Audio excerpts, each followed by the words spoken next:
네, 반갑습니다. 포티넷 코리아의 박종석입니다. 우선 그 트랙 2는 조금 전 설명을 드린 것처럼 SOC 오토메이션 트랙이고요.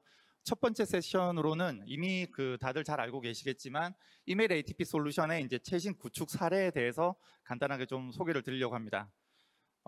식사 이후에 첫 번째 세션이기 때문에 많이 졸음도 오시고 하실 텐데 중요한 내용만 이제 포인트로 집어서 가능한 지루하지 않도록 소개를 드리도록 하겠습니다.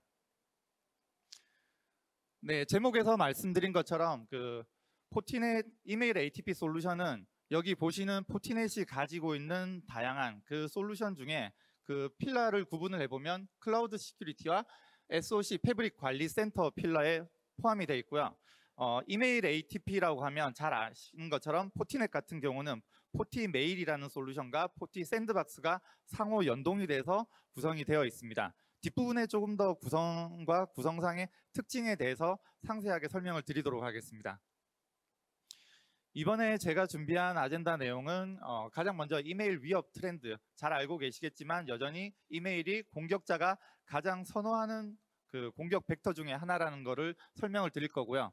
그 다음에 포티넷 ATP 솔루션이 여러 가지 기능적인 장점들을 많이 가지고 있지만 그 중에서 경쟁사 대비해서나 아니면 트렌드에서 발생되는 여러 가지 공격 위협들을 어떤 기능들로 효과적으로 막을 수 있는지 이 기능들에 대해서 특징들에 대해서 소개를 드릴 예정이고요. 그리고 그 다음 내용으로는 포티넷 이메일 ATP 구성을 할 때 어떤 단계적으로 어떤 특성을 가지고 구축을 해 나갈 수 있는지 사례 기반으로 설명을 드릴 수 있도록 하겠습니다. 그리고 마지막에 요약 설명을 드리도록 하겠습니다. 네, 가장 먼저 이메일 위협 트렌드입니다. 위협 트렌드는 제가 뭐 별도로 말씀드리지 않더라도 많은 분들께서 뭐 어떤 공격 사례라든지 아니면 어떤 보안 뉴스들을 모니터링을 했을 때 최근에 거의 대부분의 공격들이 보시는 바와 같이 이메일을 이용을 해서 공격이 시작이 되고 있습니다. 그 중에서도 약간 특징적인 부분을 보면 최근에는 과거에 어떤 악성 코드를 첨부한다든지 URL들을 보내서 이 메일을 통해서 공격이 시작이 됐는데 최근에는 점점 더 이런 공격들이 단순 텍스트 형태, 악성 코드를 사용하지 않는 공격들이 증가가 되고 있고요. 그리고 보안 담당자의 입장에서는 조직의 이메일 서비스를 사스 형태로 클라우드로 옮겨갔을 때 이 클라우드 서비스가 장애가 발생이 돼서 메일 서비스를 정상적으로 사용하지 못하는 이런 케이스들도 하나의 위협으로 다가오고 있습니다. 네, 그래서 조금 더 구체적으로 그러면 실제 이메일 공격 트렌드가 어떻게 바뀌고 있는지를 보시면은 여기 여러 가지 통계 사이트들을 제공을 하는 공식적인 기관들이 많이 있는데 여기에서 이제 공통적으로 보시면은 피싱의 비율이 매년 증가폭이 커져가고 있습니다. 그래서 피싱 메일이 증가가 되고 있고 그 다음에 어떤 경영진이라든지 매니저의 메일을 사칭을 해서 메일이 들어와서 메일 수신자에게 어떤 행위들을 하도록 유도를 하는 이런 사칭 메일의 비중이 급격히 증가가 되고 있습니다. 그리고 실제 이런 공격들이 진행이 됐을 때 보시는 바와 같이 이 BEC 공격이라는 게 한 58% 정도의 성공률을 보인다라고 그럽니다. 그러니까 이 공격자들이 조직에 최적화된 공격들을 해서 메일을 만들어서 보내기 때문에 사용자 입장에서는 웬만큼 주의를 기울이지 않게 된다면 손쉽게 이런 공격의 희생양이 될 수 있다라고 보시면 됩니다. 그리고 여전히 마지막으로는 랜섬웨어의 침해 사고 비율은 증가폭은 많이 둔화가 되었지만 여전히 효과적인 이메일을 통해서 공격이 진행이 되고 있다라고 보시면 됩니다. 예, 그래서 주요 위협 벡터로 사용되는 이메일 쪽 공격을 진행할 때 어떤 위협의 유형을 사용을 하고 어떤 공격 형태를 유지를 하는지를 보시면은 앞서 이제 설명을 드린 것처럼 사칭 메일이 점점 더 증가가 되고 있고요. 공격 형태로 가보시면은 과거에는 첨부 파일이나 첨부 파일 내의 URL이나 본문 내의 URL들을 이용을 해서 악성 코드를 유포를 하는 이런 케이스가 공격이 많이 진행이 됐다면 점점 더 이런 악성 코드나 URL 기반을 탈피를 해서 콘텐츠 기반의 공격들이 성행을 하고 있습니다. 그래서 이메일 시스템을 보호를 하고 있는, 운영을 하고 있는 보안 담당자의 입장에서는 보시는 것처럼 여러 가지 위협들을 방어를 할 수 있는 이런 시스템들을 구축을 해야 되고요. 국내 같은 경우는 약간 좀 특색적으로 보셔야 될 게 사칭 메일이나 뭐 랜섬웨어들, 피싱 메일 이런 메일들도 중요하지만 국내 환경에 최적화된 국내에서만 사용을 하고 있는 한컴 오피스라든지 아니면 ALG나 EGG 등의 이제 로컬 환경에서 최적화된 악성 코드들을 어떻게 방어를 할 수 있을지, 특정 외산 제품 같은 경우는 이런 국내 환경에 맞는 이런 그 위협들을 방어를 하지 못하는 케이스들이 있기 때문에 이런 환경들도 고려를 하셔야 되고요. 그리고 전통적으로 스팸 차단 솔루션과 같이 시그니처 기반의 악성 코드들을 막아낸 이후에 신종 악성 코드를 막지 못하는 케이스에서 샌드박스를 이용을 해서 메일 쪽에서도 샌드박스 시스템을 이용을 해서 위협을 방어를 해야 되는 이런 사항들을 이제 고려를 하셔야 됩니다. 그리고 메일 같은 경우가 과거에는 그 인바운드 메일만 위협을 탐지를 하는 이런 케이스들이 많이 있었습니다. 그런데 최근에 여러 가지 그 산업 보안 자료들을 보시면은 국내 중요 문서들이라든지 데이터들이 유출되는 케이스들이 또 그 1위가 거의 이메일로 이제 포함이 되고 있습니다. 어떤 조직의 퇴사를 앞둔 직원이라든지 아니면은 조직 내에서 어떤 스파이가 있다라고 했을 때 가장 손쉽게 중요 데이터들을 외부로 유출할 수 있는 케이스가 이메일이라고 보시면 됩니다. 그렇기 때문에 내부의 모든 사용자들이 과연 신뢰된 구간에서 나가는 메일이기 때문에 우리 조직은 검사를 하지 않아도 됩니다라고 할 수 있는지 한번 고민을 해봐야 될 포인트가, 이런 정보 유출들이 메일을 통해서 내부에서 외부로 많이 나가고 있기 때문에 이제 이런 것도 하나의 위협이 될 수가 있습니다. 그 이후에 잠시 설명을 드린 것처럼 어떤 이메일 서비스가 사스 형태로 넘어간다라고 했을 때 과연 이 서비스가 클라우드 서비스가 얼마만큼 이 안전성을 유지를 할 수 있는지, 서비스 장애에 대응을 어떻게 해야 될지, 이 부분도 이메일 시스템을 운영을 하는 담당자의 입장에서는 중요한 위협 포인트가 될 수가 있습니다.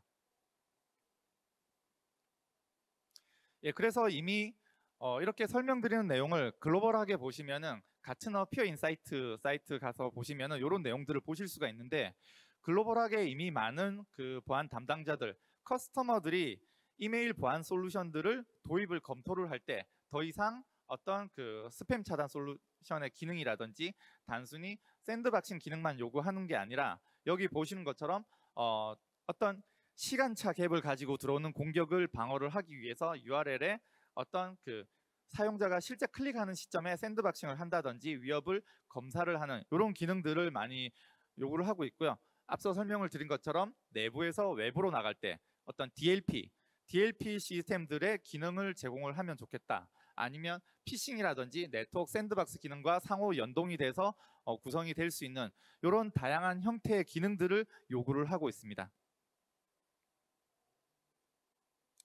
예, 포티넷 이메일 ATP 같은 경우는 포티메일이라는 시큐리티 이메일 게이트웨이 솔루션과 포티 샌드박스가 상호 연동이 돼서 구성이 되어 있는 이런 형태라고 보시면 되고요. 여러 가지 기능들, 기본적으로 포티 메일이 가지고 있고 포티 샌드박스가 가지고 있는 정적 분석과 동적 분석을 기준으로 해서 알려진 공격과 알려진 위협과 알려지지 않은 위협들을 정적 분석과 동적 분석을 위해서 탐지를 하게 됩니다. 그 기능 이외에도 앞서 설명을 드린 것처럼 다양한 이메일 위협에 대해서 디텍션을 할 수 있는 여러 가지 기능들을 제공을 하고 있는데요. 그 중에서도 몇 가지 특색 있는 기능들에 대해서 간단하게 소개를 드리도록 하겠습니다. 예, 가장 먼저 악성 콘텐츠 모해 기술이라는 게 있습니다. 소위 CDR이라고 해서 어떤 메일이 들어올 때 그 보통 대부분의 샌드박스라든지 정적 분석 엔진을 가지고 있는 솔루션들이 기존에 알고 있는 악성 첨부 파일이라든지 아니면 샌드박싱을 했을 때 이 행위가 나타나는 특정 그 행위를 기반으로 해서 이 메일은 악성이다, 악성이 아니다를 판단을 하게 됩니다. 거의 이분법적인 논리로 악성 메일, 클린 메일이라고 판단을 많이 하게 되는데, 여기 보시면은 그 이 악성 컨텐츠 모해화 기술이라는 거는 문서 내에 어떤 악성 행위를 할 수 있는 유해한 요소만 제거를 하고 여기 첨부되어 있는 문서 파일들은 그대로 첨부가 된 상태로 수신자에게 메일을 전달하는 기능이라고 보시면 됩니다. 메일 본문의 URL들이 될 수가 있고요. 아니면 메일에 첨부된 이 컨텐츠 문서들이 있을 수 있습니다. 사용자가 아니면 공격자가 악의적으로 삽입을 했건 아니면 사용자의 실수에 의해서 비정상적인 동작을 하는 매크로가 삽입이 됐건 이런 그 문서에 이런 컨텐츠들이 들어갈 수가 있는데, 이 컨텐츠를 기반으로 무조건 메일을 블럭하는 게 아니라 이 악성 행위를 할 수 있는 유해한 컨텐츠들만 제거를 하고 텍스트 메일은 정상적으로 사용자에게, 수신자에게 메일을 전달하는 기능으로 볼 수 있습니다. 이런 기능들이 왜 필요하냐? 그 내용을 보시면은 조직의 담당자들, 사용자들이 그 다양한 업무를 하고 있습니다. 일반적으로 메일을 보고 동일한 업무를 하는 게 아니라 채용 부서라든지 아니면 개발자들, 영업들, 기술 조직들, 다양한 조직이 있을 수 있고 다양한 업무가 있다 보니까 대표적인 예가 인사팀 같은 경우에 입사 지원서를 통해서 메일을 통해서 입사 지원서를 받고 그 문서 내용을 검토를 한 다음에 조직에 최적화된 인재를 뽑는 그런 업무를 하고 있습니다. 만약에 어떤 특정 시스템이 구축이 되어 있지 않고 메일을 통해서 입사 지원서를 받는다라고 했을 때 입사 지원서가 오게 되면 담당자의 업무는 요 메일들을 일일이 클릭을 해서 열어서 입사 지원서를 열어서 살펴보는 내용입니다. 그 과정에서 악성 코드가 묻어서 들어올 수가 있는데요. 그럼 이런 조직들에 대해서는 이런 그 문서들을 무조건 블럭만 할 게 아니라 일단 기본적으로 악성 행위를 할 수 있는 앞서 말씀드린 그 CDR 기능을 이용해서 악성 콘텐츠만 제거를 하고 문서 내용은 텍스트 형태로 인사팀 사용자에게 그대로 전달을 하게 됩니다. 그러면 사용자 실수에 의해서 어떤 매크로가 삽입되더라도 이 문서는 제때 정해진 시간 내에 수신자에게 정상적으로 메일이 전달이 돼서 업무의 연속성을 가지고 갈 수 있는 그런 기능들을 할 수가 있습니다. 그리고 최근에는 그 URL 같은 경우가 메일에 첨부돼서 들어오게 되면은 보통 대부분의 보안 솔루션들이 이 URL들을 강제로 클릭을 해서 악성 코드가 있는지 내려받아 본다든지 그 URL을 클릭을 한 이후에 어떤 행위들을 하는지를 판단을 하게 됩니다. 그 과정에서 보통 그 일회용 URL이 많이 사용되진 않지만 어떤 업무의 승인 프로세스를 URL로 한다든지 아니면 어떤 업무 주문을 URL을 통해서 메일이 들어오게 될 때 사용자가 이 URL을 검토를 해서 어떤 승인을 한다든지 어떤 주문을 하기 이전에 샌드박스가 먼저 클릭을 해버려서 얘가 실행이 돼버립니다. 그러면 사용자 입장에서는 원하지 않은 어떤 주문이 강제로 실행이 될 수도 있고요. 내가 이 내용을 살펴보고 URL을 실행을 해서 업무 승인을 해야 되는데 모든 업무 요청들이 강제 승인이 될 수 있는 이런 케이스들도 얼마든지 있을 수 있습니다. 그래서 만약에 조직 내에 이런 특수한 환경이 있다면 그 부서 내에서는 이런 URL들에 대해서 하이퍼링크만 제거를 하고 사용자가 그 URL을 텍스트 형태로 별도로 이렇게 실행을 시켜서 승인을 하는 이런 과정을 가져갈 수 있습니다. 그래서 악성 콘텐츠 무해화 기술들은 다양한 업무 내용에 따라서 활용이 될 수도 있고요. 그리고 조직에 따라서 여러 가지 다양한 업무를 할 수 있기 때문에 포티 메일은 이런 그 조직별로 사용자별로 서로 다른 정책들을 할당을 할 수가 있습니다. 그래서 조직의 업무가 다양화될수록 이런 개별적인 정책을 적용을 함으로써 조금 더 유연성을 가져갈 수 있다고 보시면 되고요.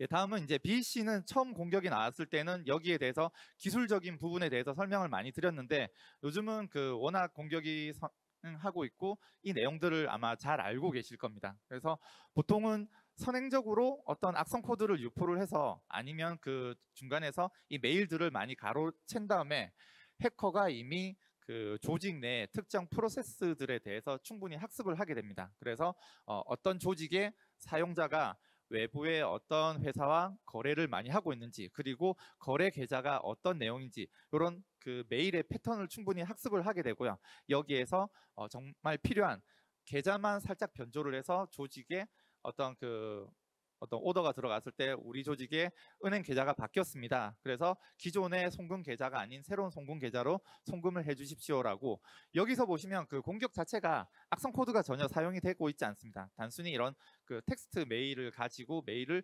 중간에 보내서 공격자가 원하는 어떤 자금을 이렇게 이체해 나가는 이런 공격의 형태로 보시면 되는데 이런 공격이 너무나도 성행을 하고 있고 또 성공률이 굉장히 많이 높은 편입니다.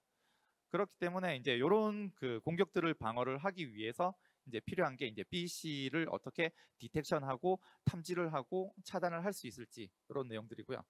그렇지만 여전히 그 정상적으로 어떤 계좌가 변경이 될 수도 있고 이런 내용들이 있기 때문에 보통 BC 공격을 막는다라고 하면 여러 가지 기술들이 사용이 될 수 있는데 가장 그 기본적으로 사용이 되는 게 어떤 통계 기반의 어떤 분석 기법을 많이 사용을 하고 있고요. 아니면은 기존의 주요 거래처로 사용된다든지 아니면 임원진 레벨의 VIP 메일들을 사전에 등록을 해놓습니다. 그래서 메일과 유사성, 어떤 그 메일이 있을 때 그 영문 O를 숫자 0으로 바꾼다든지 이렇게 그 메일 주소의 유사성을 학습을 해서 새로운 그 메일이 온다거나 아니면 새로 등록되지 않은 새로운 도메인을 통해서 메일이 날라오게 된다라고 하면 이제 그런 부분들을 사용자에게 노티스를 보내가지고 한 번 더 사용자가 콜백을 통해서 네가 보낸 메일이 맞는지 이런 2단계 투팩터 확인을 할 수가 있습니다. 그래서 이런 분석 내용을 가지고 사용자에게 노티스를 줘서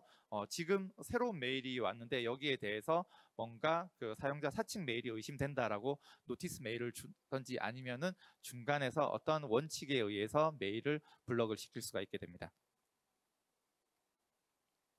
그래서 이런 노티스 메일을 받은 사용자는 정상적인 계좌로 송금을 할 수 있게 되고요.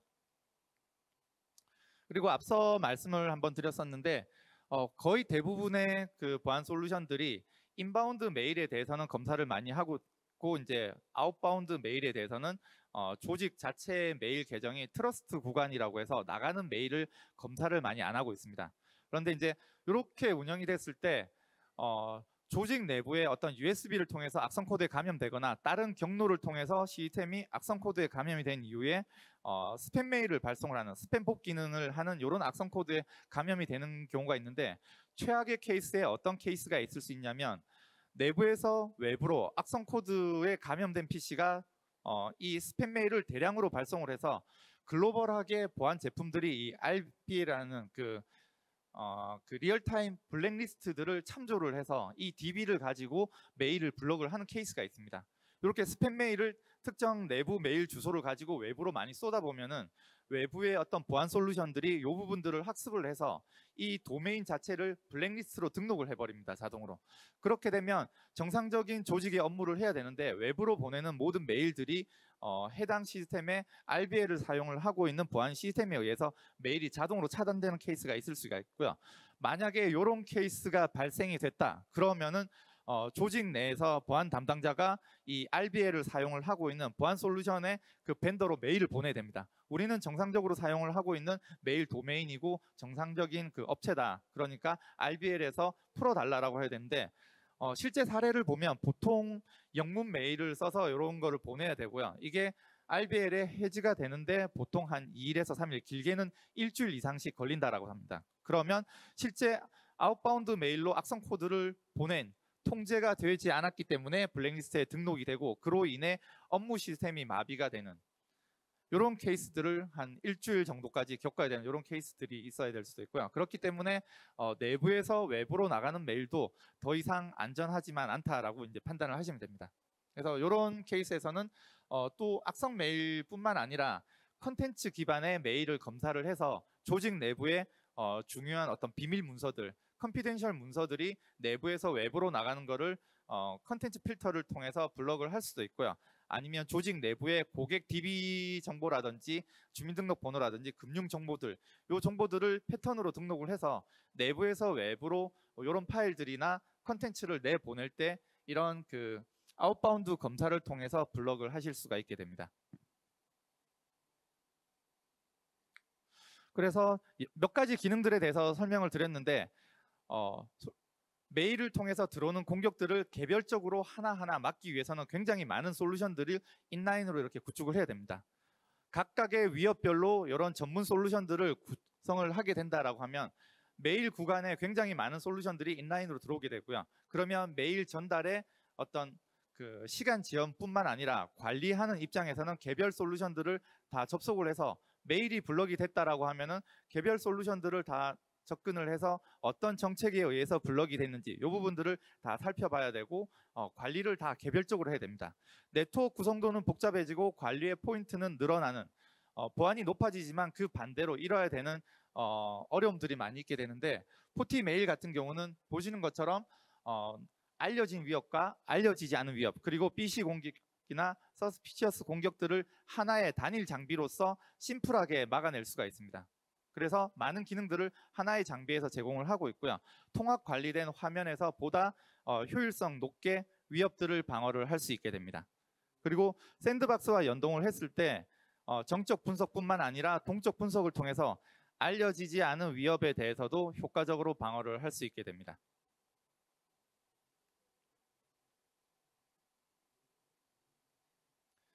예, 마지막으로 그러면 이러한 그 포티넷이 가지고 있는 이메일 ATP 솔루션을 가지고 어떻게 구성을 할 수 있는지, 이러한 구성을 통해서 어떤 위협들을 어떻게 막을 수 있는지 구성 사례에 대해서 간단하게 설명을 드리도록 하겠습니다.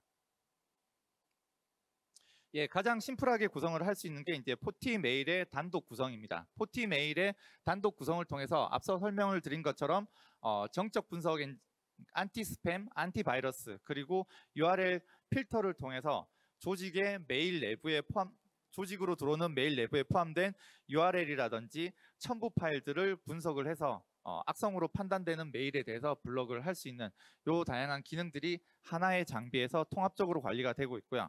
여기에서 주로 이제 정적 분석에 기반을 하다 보니까 새로운 신종 악성 코드가 들어온다라고 했을 때 샌드박스를 연동을 할 수 있다라고 말씀을 드렸습니다.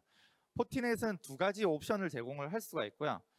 기존의 포티 메일에서 라이센스 기반으로 해서 클라우드 샌드박스와 연동을 시킬 수가 있습니다. 그러면 기존의 포티 메일에서 정적 분석 그대로 활용을 할 수가 있고요. 여기에서 걸려지지 않는 서스피셔스 파일과 URL들을 클라우드에 있는 포티넷 샌드박스로 보내서 여기에서 동적 분석을 한 이후에 악성인지 악성이 아닌지를 판단을 할 수 있게 됩니다. 그래서 이 결과값을 가지고 와서 악성 메일들은 여전히 포티 메일이 인라인상에서 블럭을 하고 사용자에게 노티스 메일을 보낼 수 있는 구조라고 보시면 됩니다. 여기에서 이제 보통 클라우드로 구성을 하게 되면은 몇 가지 그 장점들과 단점들이 있을 수 있는데, 대표적인 단점이라고 하는 게 글로벌 벤더들이 보통 클라우드에 샌드박스를 구성을 하게 되면 글로벌 공통적인 부분에 대해서 샌드박싱을 구성을 하게 됩니다.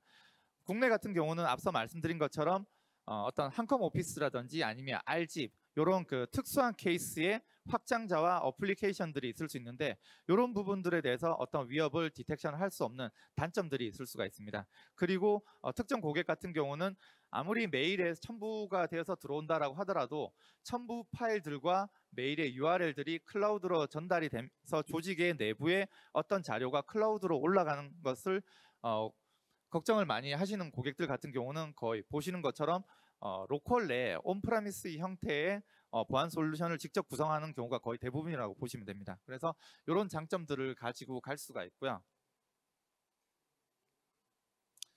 예, 다음은 조직의 워크로드가 이미 클라우드로 많이 이전을 해서 메일 서비스 같은 경우도 우리 조직은 더 이상 어떤 메일 서버를 조직 내에 IDC에 자체적으로 구축을 하는 게 아니고 클라우드의 서비스를 이용을 하고 있습니다. 사스 형태의 메일 서비스들이 많이 있는데, 이러한 형태에서 어떤 메일 보안 솔루션을 도입하고자 했을 때 몇 가지 단계가 있을 수가 있습니다. 가장 기본적인 내용은 마이크로소프트나 이런 그 사스 형태의 이메일 서비스들도 보통은 그 AV 형태의 보안 솔루션들이 다 포함이 되어 있는데, 여기에 어떤 샌드박스를 연동을 한다든지 아니면 앞서 설명드린 여러 가지 기능들을 추가를 하고 싶다라고 했을 때 포티메일 클라우드를 사용을 하실 수가 있고요.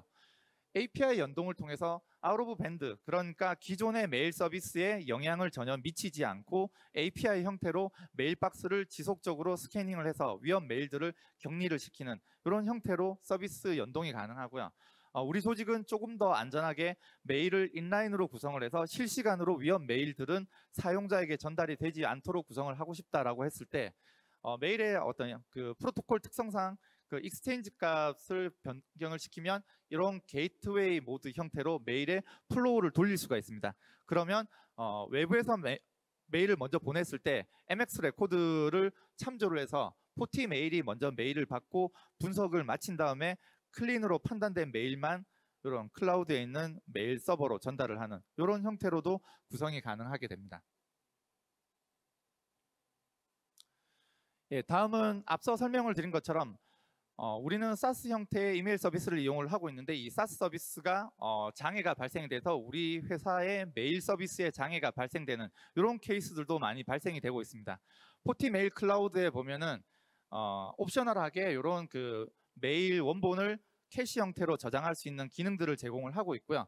그러면 클라우드 이메일 서비스를 사용을 했을 때 이런 메일 서비스가 장애가 발생된다라고 하면 포티메일 클라우드에 원본 메일들이 저장이 되고 있기 때문에 여기에서 제공되는 웹메일 클라이언트를 이용을 해서 사스 형태의 이메일 클라우드 서비스가 장애가 발생되더라도 본인한테 온 메일들을 정상적으로 확인을 할 수도 있고, 그리고 이러한 그 메일 서비스를 이용을 해서 또 메일을 정상적으로 보낼 수도 있게 됩니다. 그렇게 되면 여기에 이후에 클라우드 이메일 서비스가 복구가 됐을 때 여기에 캐시에 저장되어 있는 메일들은 다시 동기화가 돼서 메일 서비스의 연속성을 가지고 갈 수가 있게 됩니다. 이런 기능들이 이제 30일간 메일을 저장을 해서 30일 이내에만 이런 그 클라우드 서비스가 복구가 되면은 메일에 누수가 없이, 그리고 업무에 단절이 없이 서비스를 지속적으로 이용을 할 수 있게 됩니다. 예, 그래서 앞서 몇 가지 기능들에 대해서 이제 설명을 드렸고, 포티 메일과 포티 샌드박스를 구성을 하면 어떤 구성 단계에 따라서 어떤 강점들을 가지고 갈 수 있다라고 설명을 드렸습니다. 기본적으로 보통 그 고객사 미팅을 가보면은 메일 보안 솔루션으로 스팸 차단 솔루션을 하나 운영을 하는 경우가 많이 있고요. 아니면 이마저도 없는 경우가 많이 있는데, 기본적으로 스팸 차단 솔루션이 보호를 한다라고 하면 메일에 있는 어떤 광고라든지 키워드를 이용을 해서 스팸 메일을 필터한다든지, 아니면은 AV 엔진 한두 개를 이용을 해서 여기에 첨부 파일들을 정적 분석 형태로 위협을 탐지를 할 수 있게 됩니다. 여기에서 앞서 설명을 드린 것처럼 현재 발생되고 있는 많은 그 위협들에 대해서 효과적으로 방어를 하기 위해서는 스팸 차단 솔루션이 아닌 새로운 이메일 게이트웨이 솔루션들을 보통 도입을 검토를 하게 되고요. 포티 메일을 만약에 도입을 하시게 된다라고 하면 앞서 설명드린 것처럼 스캠 공격이라든지 아니면 CDR을 활용을 해서 뭔가 업무 부서에 어떤 업무의 유연성을 제공을 할 수가 있고요. 또 내부에서 외부로 나가는 메일들의 컨텐츠 필터를 통해서 조직의 중요 정보들이 외부로 유출되는 것을 사전에 방어를 하실 수가 있게 됩니다. 그리고 파일 타입이나 URL 타입에 대해서도 여러 가지 형태의 공격들이 들어올 수 있는데, 포티 메일과 포티 샌드박스를 연동을 했을 때는 보시는 것처럼 이런 다양한 형태의 공격들을 효과적으로 방어를 하실 수가 있게 됩니다. 예, 마지막으로 서머리 장표입니다. 지금까지 그 핵심 그 포티 메일이 가지고 있는 핵심 기능들에 대해서 간단하게 소개를 드렸고요. 만약에 조직에서 어떤 이메일 보안을 위해서 새로운 솔루션을 도입을 된다라고 할 때 고려를 하셔야 될 부분들이 앞서 설명을 드린 것처럼 최근 그 뭐 네트워크 구간, 메일 구간, 망 연계 구간 여러 가지 공격자들이 사용하는 공격 벡터들이 있을 수 있는데, 대부분의 그 공격들이 메일을 통해서 많이 들어온다라고 트렌드에 대해서 설명을 드렸고요. 그래서 여러 가지 공격 벡터 중에 아직까지 우리 회사에 어떤 메일 보안 솔루션이 없다라고 하면 이러한 그 공격 트렌드를 봤을 때 메일은 하루빨리 보호를 해야 될 하나의 그 공격 벡터라고 보시면 되고요. 그 메일의 공격들도 단순히 악성 코드나 아니면 URL을 첨부하는 형태의 공격에서 다양한 공격 형태로 진화가 되고 있다라고 말씀을 드렸습니다. 그래서 보다 많은 공격들을 방어를 하기 위해서 이러한 것들을 어떤 형태로든 방어를 할 수 있는 기능을 가지고 있는 솔루션들을 검토를 하셔야 되고요. 그리고 각 공격의 포인트별로 개별 솔루션을 구축을 할 거냐 아니면 통합 솔루션을 구축을 할 거냐, 여기에 따른 여러 가지 장단점들이 있기 때문에 통합 솔루션을 구축을 한다라고 했을 때는 앞서 설명드린 것처럼 각각의 위협의 포인트들을 방어를 할 수 있으면서도 네트워크 구조는 심플하게, 그리고 통합 관리를 통해서 관리는 조금 더 효율성 있게 할 수 있다는 장점이 있다라고 말씀드렸습니다. 예, 그래서 마지막으로 이메일 보안 솔루션을 도입을 할 때 아래 보이는 것처럼 이러한 내용들을 충분히 고려를 해야 어떤 새로운 솔루션들을 도입을 할 때 중복 검토를 하지 않고 효과적으로 솔루션을 검토를 할 수 있다라고 말씀을 드릴 수 있을 것 같습니다. 단순히 기능적인 부분에 대해서 어떤 세션 발표를 통해서 말씀을 드렸는데, 이러한 기능들을 실제 메일을 내가 보냈을 때 솔루션이 어떻게 방어를 하고 실제 받는 사용자 입장에서는 어떻게 메일을 받을 수 있는지, 이 내용들을 실제 확인을 하고 싶으시면 세션 끝난 이후에 뒤쪽에 부스로 오시면은 2번 여기 4번 부스 SOC 부스 쪽에서 시연이 가능하고요. 아니면 저희 영업을 통해서 실제 저희 CBC 쪽에 보면 이러한 솔루션 형태들이 모두 다 구축이 되어 있기 때문에 CBC 방문 예약을 잡고 이렇게 방문을 해주시면 원하는 시나리오에 맞게끔 저희가 직접 시연을 보여드릴 수 있도록 하겠습니다. 네, 제가 준비한 내용은 여기까지입니다. 네, 경청해 주셔서 감사합니다.